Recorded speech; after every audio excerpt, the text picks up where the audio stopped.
Hey everybody, welcome back to another video.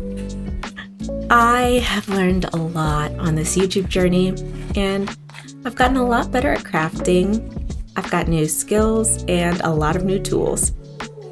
And I decided I wanted to try and recreate one of my earlier builds that I did before I even had a YouTube channel. This build was called A Quiet Corner. Here's a picture of it for reference. I'm actually really happy with how it originally turned out, especially given I didn't have a lot of tools or skills back then. It looks pretty good, but there were a lot of things that I wanted to change about it or do back then that I didn't have the skills for, so I just left them out. So I want to try and recreate it today using the tools and techniques I have now.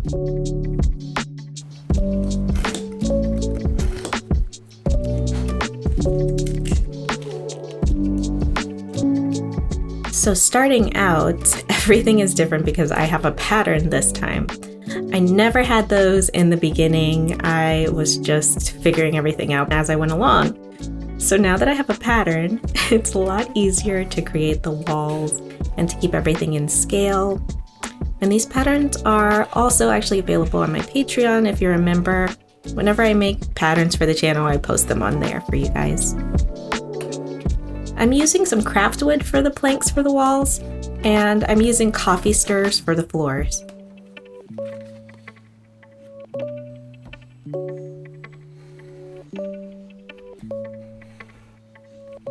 I've glued the pattern pieces for the windows down to some really thin cardboard. This is the stuff cereal boxes or notebooks are usually made out of, and it's called chipboard. It can be a little bit confusing because that's the same thing they call other construction materials, but you can find it online. I'll have some links. I have lots of random plastic just lying around, so I can't link this for you guys. You could easily replace this with any plastic from packaging that you can recycle in your home.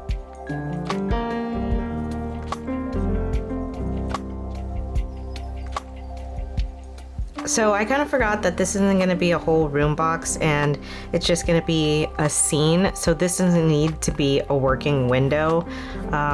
So I was making it so that it could actually like open and everything. And then I was like, wait, this isn't like going to be a usable like little dollhouse room box. It's just going to be a diorama. So I'm just going to glue all of this in place. If I was going to make it workable, I would glue some sides on here so that this could slide up and down within like the little box I create, but it's just gonna get glued in place because it doesn't actually need to move at all.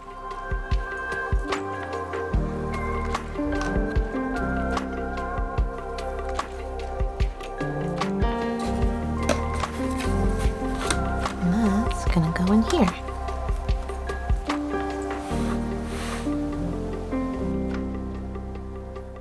The inside walls are going to be these wooden planks, but I'm also going to be making the outside of this attic space, so I'm gluing this down to some more cardboard. This cardboard is a little bit thicker, and it's going to give it some more stability.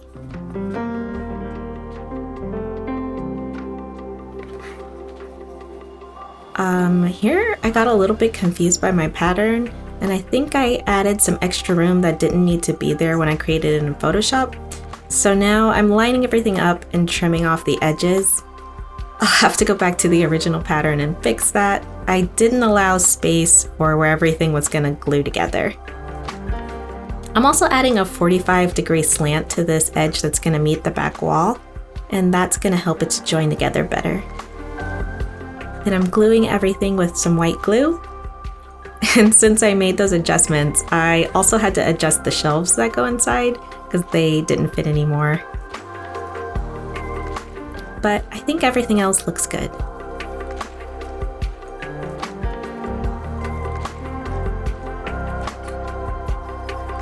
So I think it's time to move on to the outside of this building. I'm using some more of the thin cardboard and I'm cutting some strips. And then I'm scalloping the edges and making some shingles to go on the roof.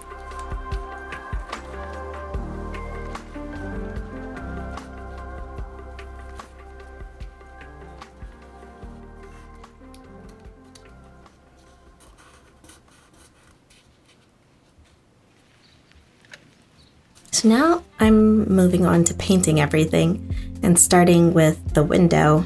I'm just painting over the paper. I'm not going to remove it. I don't want to potentially rip off some of the cardboard, and it's not really going to hurt anything if I leave it there.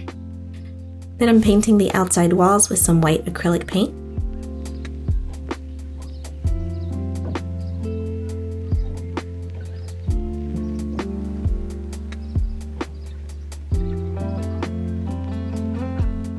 And I'm gluing the window in place.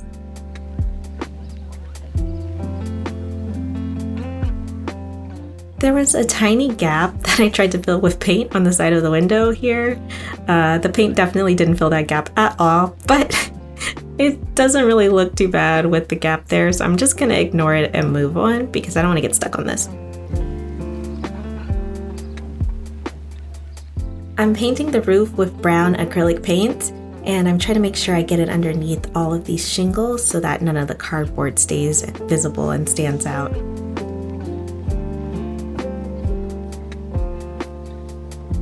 On the inside of the building, I'm using a watered down mixture of different colors of brown acrylic paint, and I'm using that on the walls and on the floor. I added a bit more red to the brown of the wall color than I did for the floor to add a little bit more distinction between the two. I loaded up a paintbrush with white paint and then got rid of most of it on a paper towel, and I'm dry brushing over the entire piece. And I love this effect because on the inside it makes it look like everything is dusty and old, and on the outside it weathers it. I added a little bit of brown to the part on the walls. Now we come to my favorite part of the build, which is the chair. I'm making an antique rocking chair, and in the first version of this build, there was also a chair in it, but it was just a carved, simple chair. I think this one's a lot more cozy.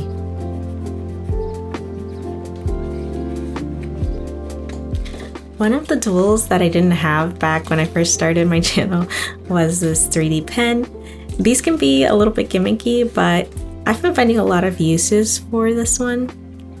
And today I'm going to use it to build a little jig to hold my Dremel for when I turn it into a bootleg lathe to make the legs of the chair. Functionality was definitely more important to me than the aesthetics of this thing, so don't let the scuffed way this thing looks deter you from thinking that 3D pens are worth a try. I only had like 5 minutes to make this thing, so once I decided how I wanted this thing to look, I drew it on some paper, and then I put it underneath some plexiglass so that the plastic of the 3D pen doesn't stick to it. Now that I've got my holder finished, I'm screwing in a toothpick to the end of my Dremel, and then I'm using some files to create the shapes on the legs of the chair.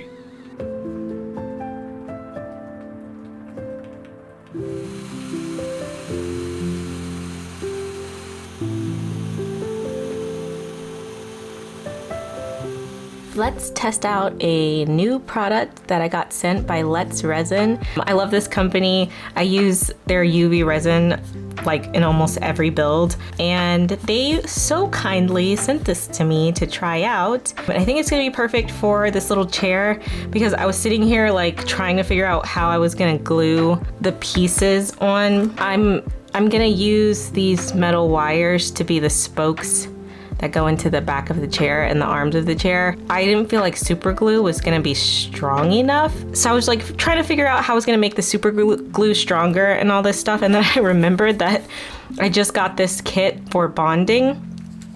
So this is like the perfect opportunity to try it. If it's good, then it'll be in video and you guys will get my like honest reaction to how well it works and everything.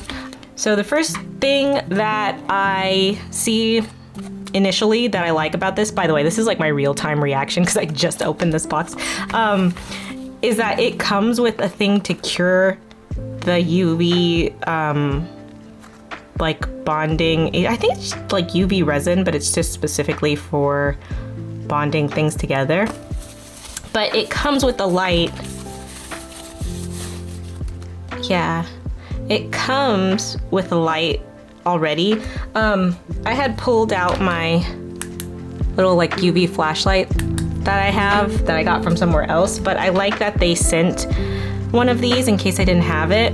And I'm probably gonna use this one just so I can test the whole kit and see how well it works. This little baggie.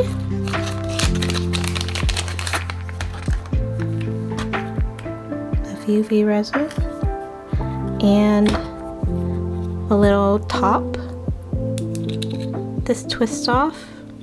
This, I'm gonna say this hole for the UV resin to come out of is kind of like large. I'm gonna see if I can like change it to have maybe like a needle. Oops. So since this is kind of big and I don't want it to go everywhere, I think what I'm gonna do is squeeze some out onto like a surface and then dip the tips of this into there and then stick it together and then cure it.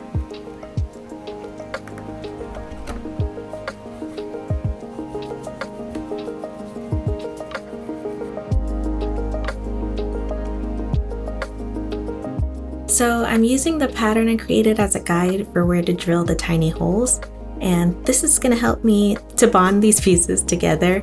I'm just going to stick the wire into these holes, and I've dipped them in UV resin and put a little bit on the tip, and then I'm curing it. And I really like how it worked until I got impatient and started using the giant nozzle that came with it, and as I expected, it went everywhere. I love that when the UV light hits the UV resin, it bonds instantaneously, and I don't have to hold it in place like I would with super glue or any other type of glue and try to wait for it to dry.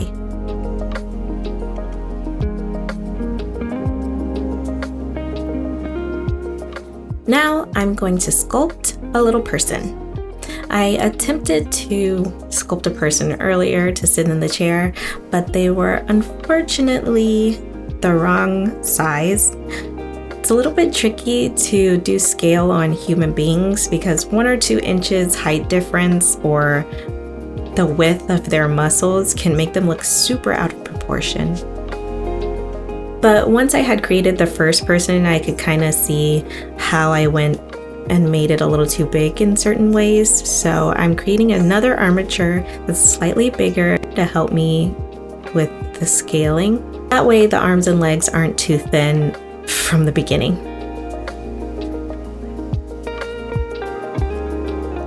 I'm giving this metal skeleton a quick double check just to make sure I didn't do anything crazy. And then I'm sticking it into a cork to help me be able to sculpt it and stand it up on its own. Sometimes it can be difficult for the polymer clay that I use, which is Sculpting Firm, to stick to the armature. It just kind of slides around on the metal. I've been using liquid green stuff and painting it over the metal armature, and that gives the polymer clay something to stick to.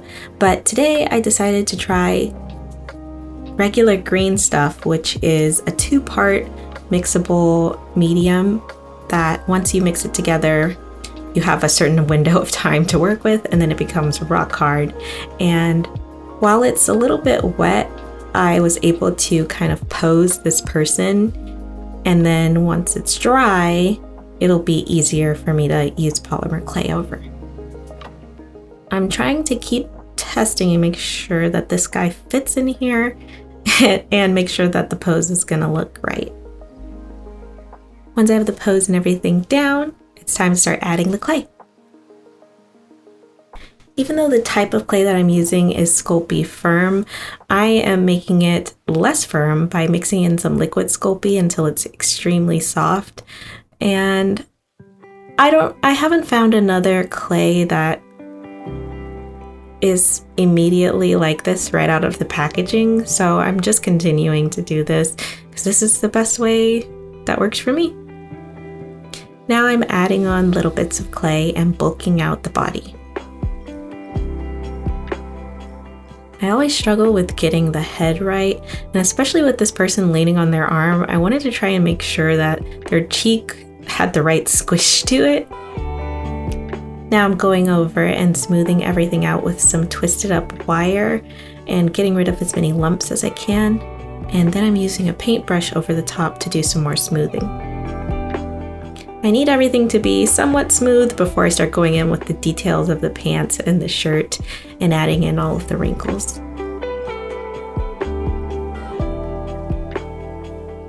Working on the face is still really hard for me. I usually don't even add faces because I sculpt in sizes that are smaller than this. But I tried really hard on this one. I'm using a dressmaker pen to add in all of the details and trying to just keep everything smooth and not make any one part of the face super huge by accident. Next, I'm adding in some wrinkles to the clothes. And I'm reassessing as I go along and trying to make sure it just looks as correct as I can to my eye. I'm not really using a reference photo for this, so that made it a little more tricky. For the final smooth before I'm going to toss this in the oven, I'm using white spirits, and that melts down the surface of the polymer clay a little bit so it can smooth together more easily. And then I realized that I don't like the hands at all. I felt like they were way too big, so I chopped them off, and I'm gonna stick this into the oven and then do the hands and the hair later. It had a little bit of a mishap in the oven because I was using some tin foil to prop it up while it was turned on its side, and it left an impression in the clay. I definitely should have foreseen that, but somehow I didn't. It's gonna be okay though, because it's the back of the piece and that's gonna be hidden by the chair anyway. Okay, now I can sculpt the hands, and I'm sculpting those out of more of the green stuff that I used on the armature. This stuff is known to be really good for making details in little models, so I'm using it on the hair and on the hands. And this is my first time using it, but so far I really like this stuff.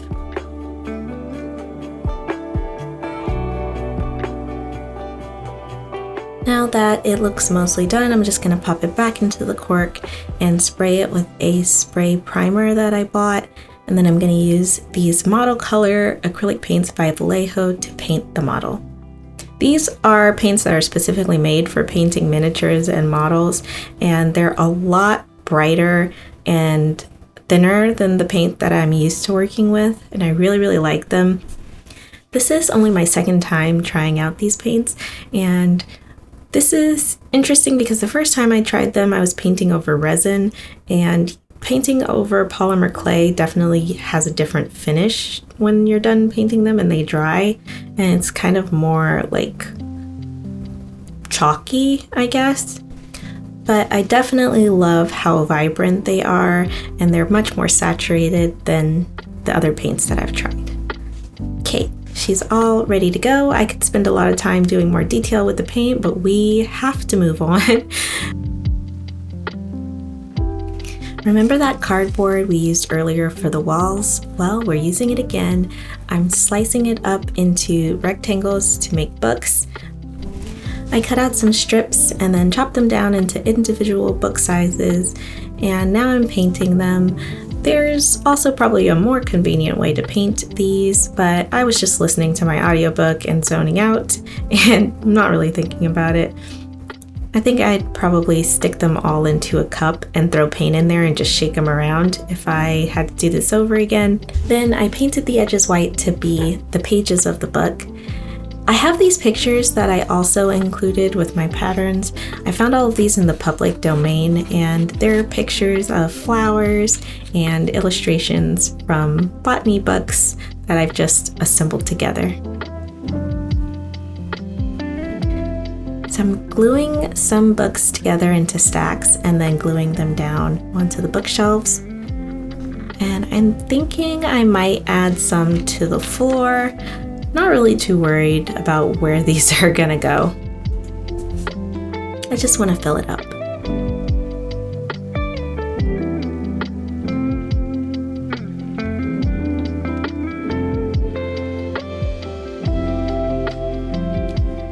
Now I'm adding a little bit of brown paint to the edges of all of these little cutouts that I've made, and I think it's gonna weather them a little bit and just make them slightly more interesting to look at. and then I'm gluing those to different parts of the wall. My original inspiration for this build was that it was the corner of a person who loved to study about garden plants and had lots of books for reference up in their attic, and that's why all of these pictures are of flowers. But while they were studying one day, they just fell asleep because it was so warm and cozy.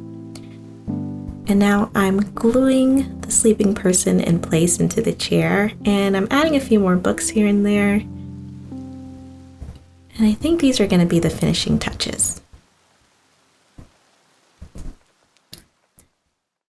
I need to take a quick moment to say thank you and shout out these patrons: Bold Fashioned, K&Z, Grouchy Old Man, Krista M.O., Fatal Gift, Pat M., Suki T, Jordan, Lizzie B, Ryan R, Cheryl R, Julia S, Fred C, Isaac W, Naomi M, Lori R. Lori, I'm shouting you out twice because I forgot you last time. So sorry. Gabriel K, and Awkward Burp. These guys are patrons over on Patreon, and they make it possible for these videos to happen. So huge shout out and thank you to you guys. And here's the finished build. I'm so happy with how it turned out. I think it was much more what I was going for originally. I just kind of settled on things in the other version instead of purposefully doing them. Like, the other version is all white, but only because I didn't know how to paint or stain the wood brown. So I just painted everything white because I thought that would just hide all of the flaws. And yeah, I love this so much. I love that I could sculpt a little person now because I've gotten better at sculpting. And that's it. Thanks for watching. I'll see you guys in the next video. Bye.